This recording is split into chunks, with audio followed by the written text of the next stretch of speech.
네, 그리고 이제 다음 소식으로는 제가 또 방금 전에 이 AGI 얘기하면서 가정용 로봇이 있었으면 음. 좋겠다라고 했는데 그에 관련된 소식을 준비를 해 봤습니다.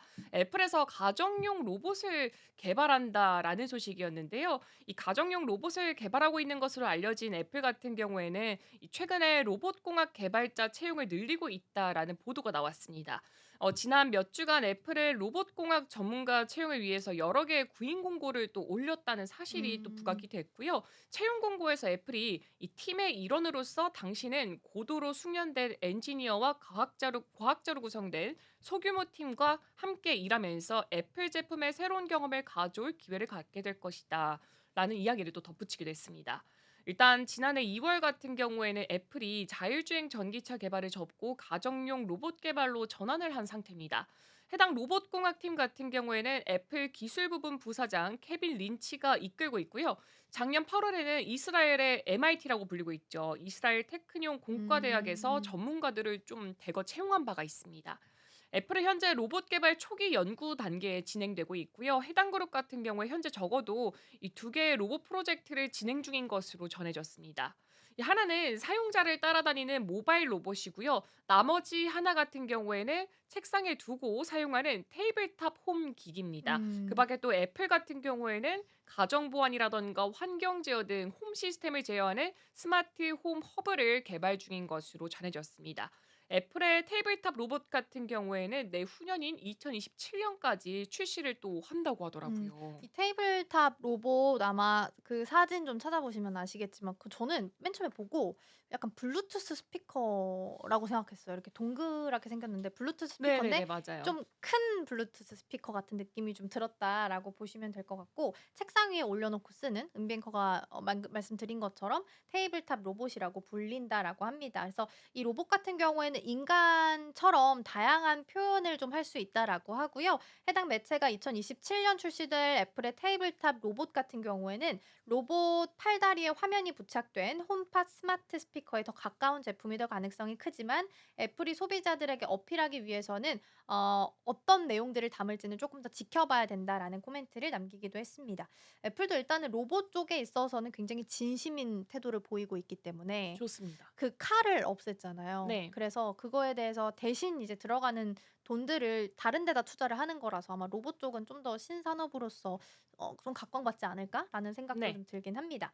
그리고 프랑스에서도 이제 AI 투자를 굉장히 좀 확실하게 하게 되면서 미국판 스타게이트에 대한 이야기가 좀 나오고 있어서 이 부분 살펴보도록 할게요. 프랑스 정부가 AI에 투자를 좀 단행을 하게 되면서 160조 원 규모의 투자를 발표를 하게 됐습니다.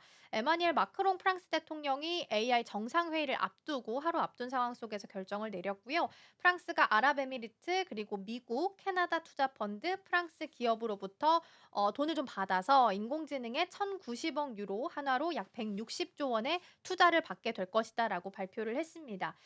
이 한화로 160조 원이라는 이 수치 자체는 생성형 AI를 주도하고 있는 챗GPT 만든 회사죠. 오픈 AI랑 그리고 스타게이트랑 거의 동등한 수준의 돈을 받아서 프랑스에 쏟고 있다라는 걸 증명한다라고 보시면 될 것 같아요. 마치 미국에서 이 정도 받았는데 우린 너무 조금 투자하면 태가 안 나잖아요. 맞아요. 그래서 많이 투자하고 있다라는 걸 보여주기 위해서라도 거의 엇비슷한 규모의 투자 금액을 좀 넣을 것으로 보이고 있고요.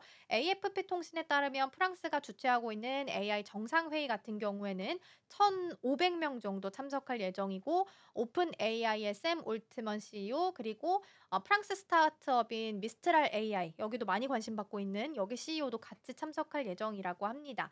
그리고 인도의 모디 총리 같은 경우에는 현지 시간 기준으로 10일에 마크롱 대통령과 함께 본회의를 공동적으로 주최할 예정이라고 하고요. 이번에는 이제 제이디 벤스 미국 부통령 그리고 장거칭 중국 부총리 등등 100개국에 있는 정치 지도자들이 이 본회의에 함께 참석할 예정으로 알려져 있습니다.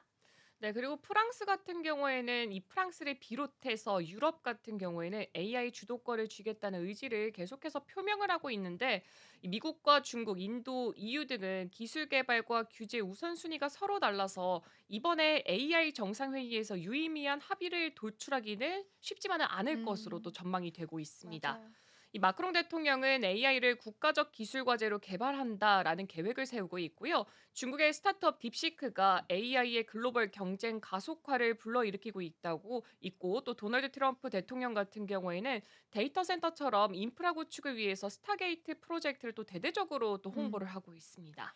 프랑스도 그렇고 미국도 그렇고 그만큼 이제 투자금을 많이 넣는다라는 건 올해도 역시나 시장 안에서는 AI라는 키워드는 빼놓을 수가 없을 것으로 보이고 있고요. 스타게이트 같은 경우에는 재정적 지원은 소프트뱅크가 해줄 테지만 사실 이제 머스크 CEO가 말한 것처럼 소프트뱅크가 재정적인 여유가 좀 없을 것으로 보여요. 그래서 네. 그런 부분을 채워주기 위해서 삼성전자한테 손을 내민 것으로 보이고 근데 삼성전자가 만약에 이제 반도체 파운드리 기업이니까 같이 이제 뭐 협업을 하거나 뭔가 도움이 좀 되거나 반도체에 있어서 같이 힘을 보태면 괜찮은데 네. 만약에 돈만 주고 끝이면 좀 아쉽죠. 문제가 좀 될 수도 있죠, 화날 것 같아요. 단기적으로는. 네. 맞아요. 그래서 고거 내용은 쪼끔 더 살펴봐야 될 것 같고요. 스타게이트 관련된 프로젝트 뉴스까지 함께 살펴봤습니다.